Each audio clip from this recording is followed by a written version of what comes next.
Minute ചേട്ടാ പടം കണ്ട് സൂപ്പർ. ആ ലോ ക്ലാസ്സിനും ഓക്കെ. അങ്ങനെയൊക്കെ വഴിയില്ല.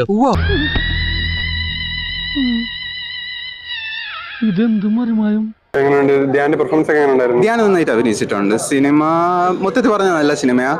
സ്റ്റോറി കൊള്ളാം, സൗണ്ട് ഡയറക്ഷൻ ആയാലും കൊള്ളാം. കംബാക്ക് ഒരു പുതിയ ധ്യാൻ. നല്ലൊരു പടമാണ്. നമ്മുടെ മറ്റേ ഉടലിനൊക്കെ ശേഷം ഒരു തിയേറ്റർ വാച്ച് ഒരു പടം ഇതാ. എന്താ ചെറുക്കൻ കീടക്ക് തിമിർത്ത് കാലക്ക് ഇപ്പൊ വിശ്വാസായില്ലേ?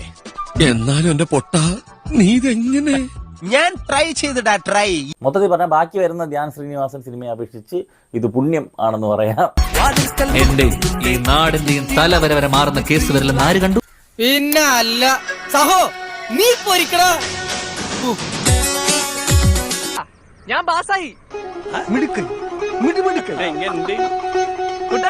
ഞാൻ പാസ്സായി. ധ്യാൻ ചേട്ടൻ ധ്യാൻ ചേട്ടനല്ല, ധ്യാൻ 2.0. ഞങ്ങള് ധ്യാൻ 2.0 ധ്യാന്റെ കംബാക്ക് എന്ന് പറയുന്നത് കംബാക്ക് ആണ്. പഴയ പടങ്ങളെ വെച്ച് നോക്കുവാണെങ്കിൽ കുഴപ്പമില്ല. ഓക്കെ.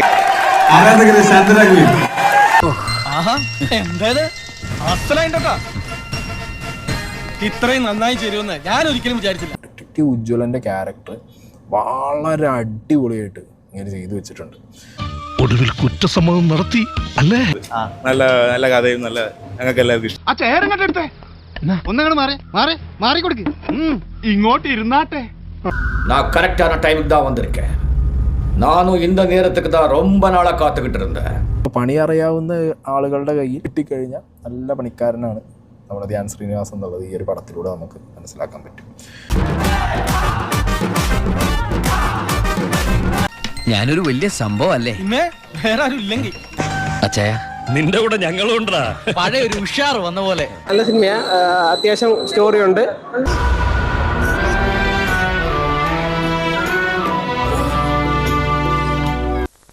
ഇനിയാണ് കളി. ഇനിയാണ് ബാപ്പു കളി വരാൻ പോകുന്നത്. ആര് കൈയടിക്കണ്ട. ആദ്യമായിട്ടാ എന്റെ നാടകത്തിന്റെ അവസാനം കൈയടി കിട്ടുന്നു.